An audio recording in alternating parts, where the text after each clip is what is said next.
Paano naging uso ang speaking in tongues? Ito ba'y apoy ng espiritu o alingaw-ngaw ng emosyon? Sa araling ito, bubuksan natin ang kasaysayan. Susuriin ang kilosang nagpasiklab ng karismatikong apoy. At ating tatanungin, ang speaking in tongues ba ay patunay ng presensya ng Banal na Espiritu? O ito ay palatandaan ng pagkalito? Una, ating suriin ang pinagmulan nito. Si Charles Parham ay isang Amerikanong mangaral at ebanghelista. Siya ay isa sa pangunahin sa pag-usbong at paglaganap ng Pentecostalism, nakilala bilang Holiness Pentecostalism. Siya din ang nag-ugnay ng glossolalia, ang pagsasalita sa mga wika, bilang patunay ng bautismo sa Espiritu Santo. Noong 1901, si Agnes Osman naman, isang estudyante ni Parham, ang unang nakaranas ng pagsasalita sa hindi kilalang wika. Ang Azusa Street sa Los Angeles naman ang muling nagbuhay noong 1906 at nagpasikat sa Pentecostalismo at sa pagsasanay sa pagsasalita sa mga wika. Sa pagsapit ng dekada 60, ang pagsasalita sa mga wika ay lumitaw sa maraming pangunahing denominasyon na humantong sa pagbuo ng tinatawag na charismatic movement. Sa kasalukuyan, ang pagsasalita sa mga wika o glossolalia ay isang tampok na bahagi ng mga Pentecostal, charismatic at iba pang kilusan sa loob ng Kristyanismo. Karaniwan itong binubuo ng pagbigkas ng tila hindi maunawa ang mga tunog at itinuturing na tanda ng presensya ng Espiritu Santo. Ikalawa, ating pag-aralan kung bakit nagsasalita ng ibang wika o speaking in tongues ang ilang Kristiyano. Una, palatandaan ng bautismo sa Espiritu Santo. Maraming Pentecostal at charismatic na grupo ang naniniwala na ang pagsasalita sa mga wika ay ebidensya ng pagtanggap sa Espiritu Santo. Pangalawa, personal na panalangin at pakikipag-ugnayan sa Diyos. Itinuturing ng iba ang pagsasalita sa wika bilang pribadong panalangin, isang paraan na pakikipag-usap sa Diyos na lampas sa salita. Pangatlo, ang pagpapatuloy na makaloob ng Espiritu. Naniniwala ang mga continuationist na ang mga kaloob ng Espiritu gaya ng pagsasalita sa wika ay hindi natapos noong panahon ng mga apostol, kundi aktibo pa rin ngayon. Pangapat, ang karismatikong karanasan at emosyonal na pagpapahayag. Sa mga revival at mga worship concert at prayer meeting sila, ang pagsasalita sa wika, isang ekspresyon ng pananampalataya at kapuspusan. At pangatlo, ano naman ang dahilan kung bakit may mga ibang grupo din ng Kristiyano na hindi gumagawa ng sinyalis na ito? Una, ang paniniwala sa cessationism.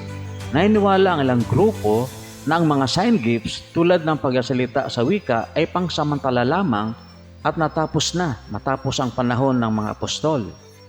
Ayon sa unang Korinto 13:8, ang mga wika ay titigil. Ayon dito, ang layunin ng mga kaloob ay upang patunayan ang ebanghelyo bago pa naisulat ang bagong tipan. Ikalawa, ang pagbibigay diin sa kayusan at pagkaunawa. Ayon sa unang Korinto 14, ang pagsasalita sa wika ay hindi kapaki-pakinabang sa pampublikong pagsamba kung walang tagapagpaliwanag. Mas mainam ang propesiya kaysa sa wika kung walang interpretasyon. Pangatlo, ang pag-iwas sa emosyonalismo o kalituhan. May mga grupo na iniwala na ang pagsasalita sa wika ay madaling ma-misinterpret bilang emotional na pagpapahayag o hindi makabibliyang karanasan.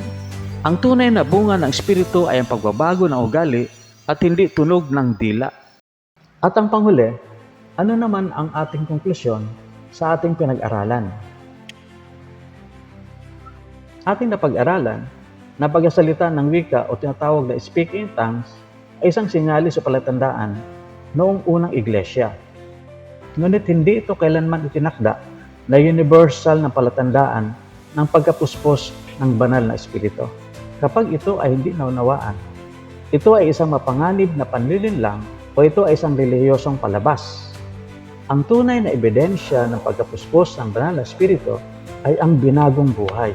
Ayon sa unang Korinto 13:10, ngunit kapag dumating na ang ganap, ang bahagya ay mawawala. Ang pagsasalita sa wika ay bahagi ng bahagya, mga pangsamantalang tanda upang patunayan ang banal na otoridad bago pa makakompleto ang salita. Ayon sa Hebreo 1:1-2 at Hebreo 2:3-4. Kapag dumating na ang ganap o ang buong pahayag ng kasulatan, Nawala na ang pangailangan sa mga tanda tulad ng wika. Sa unang Korinto 14:22, ang mga wika ay tanda hindi sa mga naniniwala, kundi sa mga hindi naniniwala. Ang wika ay para sa mga hindi pa nananampalataya, hindi upang patunayan ang mga kabanalan ng mga mananampalataya. Kapag ginawang tanging ebidensya ng kapuspusan ng Espiritu ang wika, nagkakaroon ng spiritual elitism o ang nagsasalita ay mas mataas. A false assurance na ang gumagaway akalay puspos at doctrinal confusion na ang bunga ay napalitan ng ingay. Kaya sa katanungang dapat ba itong gawin ng mga Kristyano sa kapanahonang ito? Ang sagot po ay hindi. Sa Galatia 5:22-23, nakasulat po doon ang bunga ng banal na espiritu: pag-ibig, kagalakan, kapayapaan at iba pa. At hindi sa pagsasalita ng ibang wika, lalo na kung ito ay hindi naunawaan. Ating tandaan na ang presensya ng banal na espiritu sa ating buhay ay nakikita sa bunga, hindi sa palabas. Ang pagsasalita ng wika na walang pagbabago sa buhay ay ito ay walang kwentang ingay. At ating tandaan na hindi nangangailangan ng espiritu ng palabas. Ang bunga ng banal na espiritu ay ang katapatan, katapangan at ang katotohanan. Ang pagsasalita ng wika o speaking tongues sa kapanahunan noong una ay ito ay isang tanda, ngunit hindi ito pamantayan. Ang tunay na ebidensya ng kapuspusan ng banal na espiritu ay hindi ang dila, kundi ang binagong buhay. At sa ating paglago bilang Kristyano, ang ating hanapin ay ang kapuspusan na may bunga at ang pagpapatotoo na mayroong apoy at may kabanalan. Ang iglesia ay nangangailangan ng apoy at hindi kaguluhan. Maraming salamat po sa inyong pakikinig at pagbulay-bulay. At sa mga nais magbigay ng komento o kuro-kuro o katanungan ay pwede niyo pong gawin sa baba ng video ito. Hanggang sa muli, ito po ang inyong lingkod na nagpapaalam at nagpupugay.